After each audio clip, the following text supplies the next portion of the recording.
ഇന്നത്തെ വീഡിയോ ഒരു general purpose remote കൺട്രോളിനെ പറ്റിയാണ്. റേഡിയോ ഫ്രീക്വൻസി യൂസ് ചെയ്തിട്ടുള്ള റിമോട്ട് കൺട്രോൾ. 433 മെഗാഹെർട്സ് ഫ്രീക്വൻസിയാണ് ഈ സിസ്റ്റം യൂസ് ചെയ്യുന്നത്. ഇതാണ് ഇതിൻ്റെ ട്രാൻസ്മിറ്റർ മൊഡ്യൂൾ. ഇതിൻ്റെ മാക്സിമം റേഞ്ച് എന്ന് പറഞ്ഞാൽ ഏതാണ്ട് 400 മുതൽ 500 മീറ്റർ വരെയാണ്. Maximum working voltage 12 volt.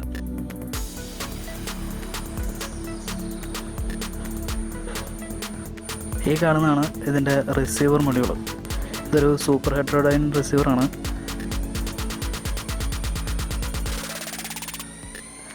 ഇതിൻ്റെ മാക്സിമം വർക്കിംഗ് വോൾട്ടേജ് 5 വോൾട്ടാണ്. ഈ ട്രാൻസ്മിറ്ററും റിസീവർ മൊഡ്യൂൾസും തമ്മിലുള്ള കമ്മ്യൂണിക്കേഷൻ, അതായത് ഡാറ്റ ട്രാൻസ്മിഷൻ ആൻഡ് റിസപ്ഷൻ നടക്കുന്നത് സീരിയലായിട്ടാണ്. സീരിയൽ ഫോമിലാണ് ഡാറ്റ ട്രാൻസ്മിറ്റ് ചെയ്യുകയും റിസീവ് ചെയ്യുകയും ചെയ്യുന്നത്. അതുകൊണ്ട് തന്നെ സീരിയൽ അല്ലാത്ത മറ്റേത് ഫോമിലുള്ള ഡാറ്റയും യൂസ് ചെയ്യുമ്പോൾ ആ യൂസ് ചെയ്യുന്ന ഫോം ഏതാണോ അതിൽ നിന്ന് സീരിയലിലേക്ക് കൺവേർട്ട് ചെയ്യാനുള്ള ഒരു കൺവേർട്ടറും കൂടി ഇതിനകത്ത് യൂസ് ചെയ്യണം, എക്സ്റ്റേണൽ സർക്യൂട്ടായിട്ട്. ഈ കാണുന്നതാണ് ഇതിൻ്റെ ട്രാൻസ്മിറ്റർ മൊഡ്യൂൾ. ഇതിനകത്ത് ആദ്യം പറഞ്ഞതുപോലെ തന്നെ ഒരു കൺവേർട്ടർ ഉണ്ട്. അതായത് ഇവിടെ യൂസ് ചെയ്യുന്നത് 4-bit ബൈനറിയാണ്. ആ ബൈനറിനെ സീരിയലായിട്ട് കൺവേർട്ട് ചെയ്യാൻ വേണ്ടിയിട്ട് ഒരു കൺവേർട്ടർ മൊഡ്യൂൾ ഉണ്ട്. ഈ IC ആണ് ഈ കൺവേർഷന് വേണ്ടിയിട്ട് യൂസ് ചെയ്യുന്നത്. ഈ IC 4-bit binary to serial എൻകോഡറാണ്. അതുപോലെ ഇതിനകത്തൊരു 4 സ്വിച്ച് കൊടുത്തിട്ടുണ്ട്, അതായത് ഡാറ്റ എൻ്റർ ചെയ്യാൻ വേണ്ടിയിട്ട്. ഇത് 4-bit ആയതുകൊണ്ട് 4 സ്വിച്ചസ് കൊടുത്തിട്ടുണ്ട്. 2:0, 2:1, 2:2, 2:4 അങ്ങനെ 4 പൊസിഷന് വേണ്ടിയിട്ട് 4 സ്വിച്ച് കൊടുത്തിട്ടുണ്ട്. പിന്നെ ഒരു ആൻറ്റിന, ഒരു ടെലിസ്കോപ്പിക് ആൻറ്റിന, അതായത് ഒരു പഴയ റേഡിയോയിൽ നിന്ന്, പോക്കറ്റ് റേഡിയോയിൽ നിന്ന് സാൽവേജ് ചെയ്തിട്ട് ആൻറ്റിന യൂസ് ചെയ്തിട്ടുണ്ട് ആൻറ്റിനയായിട്ട്. അതുപോലെ ഒരു 5 വോൾട്ടിൻ്റെ റെഗുലേറ്റർ ഐസിയും ഇതിനകത്ത് ഇൻക്ലൂഡ് ചെയ്തിട്ടുണ്ട്. ട്രാൻസ്മിറ്ററിൻ്റെ മാക്സിമം വോൾട്ടേജ് 12 വോൾട്ടാണ്. എന്നാലും ഇപ്പോൾ ഡെമോയ്ക്ക് വേണ്ടിയിട്ട് അത് 5 വോൾട്ടിലാണ് യൂസ് ചെയ്യുന്നത്. ഈ കാണുന്നതാണ് ഇതിൻ്റെ റിസീവർ സർക്യൂട്ട്. അതായത് റിസീവറിൽ നിന്ന് വരുന്ന സീരിയൽ സിഗ്നലിനെ ഡീകോഡ് ചെയ്ത് ഒറിജിനൽ സിഗ്നലാക്കി മാറ്റുന്ന സർക്യൂട്ടാണത്. ഇവിടെ യൂസ് ചെയ്തിരിക്കുന്നത് ഒരു ഡീകോഡർ ഐസിയാണ്. HT12D എന്ന് പറഞ്ഞിട്ടുള്ള ഒരു ഡീകോഡർ ഐസിയാണ് ഇവിടെ യൂസ് ചെയ്തിരിക്കുന്നത്. അത് സീരിയൽ ഡാറ്റേനെ 4-bit ബൈനറി ആയിട്ട് ഡീകോഡ് ചെയ്യുന്ന ഐസിയാണ്. അതേപോലെ ഔട്ട്പുട്ടിനായിട്ട് 4 LED കൊടുത്തിട്ടുണ്ട്. 2:0, 2:1, 2:2, 2:3 എന്ന് പറഞ്ഞ് 4 പൊസിഷൻസിന് വേണ്ടിയിട്ട് 4 LED കൊടുത്തിട്ടുണ്ട്. പിന്നെയുള്ളത് ഒരു ആൻറ്റിന. ഇത് 23 SWG വയർ കോയിൽ ചെയ്തിട്ട് ഒരു ആൻറ്റിന ഉണ്ടാക്കിയതാണ്. പിന്നെയുള്ളൊരു 5 വോൾട്ടേജ് റെഗുലേറ്റർ IC അതും കൊടുത്തിട്ടുണ്ട്. ഇതിൻ്റെ അതായത് ഈ മൊഡ്യൂളിൻ്റെ maximum working voltage 5 volt DC ആണ്.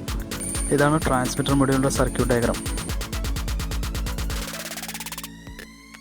ഇതാണ് റിസീവർ മൊഡ്യൂളിൻ്റെ സർക്യൂട്ട് ഡയഗ്രാം. ഇനി ഈ മൊഡ്യൂൾസ് രണ്ടും പവർ അപ്പ് ചെയ്തിട്ടൊന്ന് ടെസ്റ്റ് ചെയ്ത് നോക്കാം.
ഇതാണ് ഏറ്റവും ചീപ്പായിട്ട് ചെയ്യാൻ പറ്റുന്ന RF റിമോട്ട് കൺട്രോളിൻ്റെ സർക്യൂട്ട്. ഈ മൊഡ്യൂൾസ് ഓൾമോസ്റ്റ് എല്ലാ ഓൺലൈൻ സ്റ്റോഴ്സിലും അവൈലബിൾ ആണ്. വളരെ ചീപ്പാണ്. ഏതാണ്ട് ഒരു 200 രൂപ വരെയൊക്കെ 200-250 രൂപ വരെയൊക്കെ വില ഉണ്ടാവുമായിരിക്കും. ഇത് ഒരുപാട് ഹോം ഓട്ടോമേഷൻ കാര്യങ്ങൾക്കും അങ്ങനെയുള്ള പിന്നെ ഈ റിമോട്ട് കൺട്രോൾ കാര്യങ്ങൾക്കൊക്കെ ഒരുപാട് യൂസ്ഫുള്ളാണ്. ഏതാണ്ട് 500 മീറ്റർ വരെ ഇതിന് റേഞ്ച് കിട്ടും. പിന്നെ സീരിയൽ ഡാറ്റ ട്രാൻസ്മിഷൻ ആയതുകൊണ്ട് എത്ര ബിറ്റ് ഡാറ്റ വേണമെങ്കിലും ഇതിനകത്ത് ട്രാൻസ്മിറ്റ് ചെയ്യാൻ പറ്റും. ഇവിടെ ഇപ്പോൾ 4 ബിറ്റ് ഡാറ്റ കൈകാര്യം ചെയ്യുന്ന എക്സ്റ്റേണൽ സർക്യൂട്ടറിയാണ് യൂസ് ചെയ്തത്. അതുകൊണ്ടാണ് 4 ബിറ്റ് ഡാറ്റ ട്രാൻസ്മിറ്റ് ചെയ്തത്. ഇനി ഇത് 16 ബിറ്റോ 8 ബിറ്റോ 32 ബിറ്റൊക്കെ കൈകാര്യം ചെയ്യാൻ പറ്റുന്ന സർക്യൂട്ടറീസ് ഇതിനകത്ത് ഉൾപ്പെടുത്തുകയാണെങ്കിൽ അത്രയും വലിയ ഡാറ്റാസ് ട്രാൻസ്മിറ്റ് ചെയ്യാൻ പറ്റും. ഇവിടെ ഇപ്പോൾ 4 ബിറ്റ് ഡാറ്റയാണ് ട്രാൻസ്മിറ്റ് ചെയ്യുന്നത്. അതായത് 0 to 16 0 യൂസ് ചെയ്യാൻ പറ്റും. 1 മുതൽ 16 വരെ 15 ഡാറ്റ, അതായത് 15 4 ബിറ്റ് ഡാറ്റയാണ് ഇതിനകത്ത് ട്രാൻസ്മിറ്റ് ചെയ്യാൻ പറ്റുന്നത്. അപ്പോൾ അതായത് 15 കൺട്രോൾസ് ഇതിനകത്ത് പോസിബിളാണ്. അപ്പോൾ ഓണും ഓഫും ആണ് നോക്കുന്നതെങ്കിൽ 14, അതായത് 7 ഡിവൈസ് വരെ 7 ഓൺ ഓഫ് കൺട്രോൾ ഇതിനകത്ത് പോസിബിളാണ്.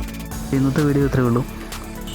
ഈ വീഡിയോ പറ്റിയുള്ള അഭിപ്രായങ്ങളും കമൻറ്റുകളും എന്തെങ്കിലും ഉണ്ടെങ്കിൽ അത് താഴെ കമൻറ്റ് ബോക്സിൽ രേഖപ്പെടുത്തുക. ചാനൽ സബ്സ്ക്രൈബ് ചെയ്യാത്തവരാരെങ്കിലും ഉണ്ടെങ്കിൽ എത്രയും പെട്ടെന്ന് സബ്സ്ക്രൈബ് ചെയ്യുക. കൂടെ നോട്ടിഫിക്കേഷൻ ഫീച്ചറും കൂടി തന്നെ ഇവിടെ ഇടുക. അപ്പോൾ ഇനി മറ്റൊരു വിഷയമായിട്ട് മറ്റൊരു വീഡിയോയിൽ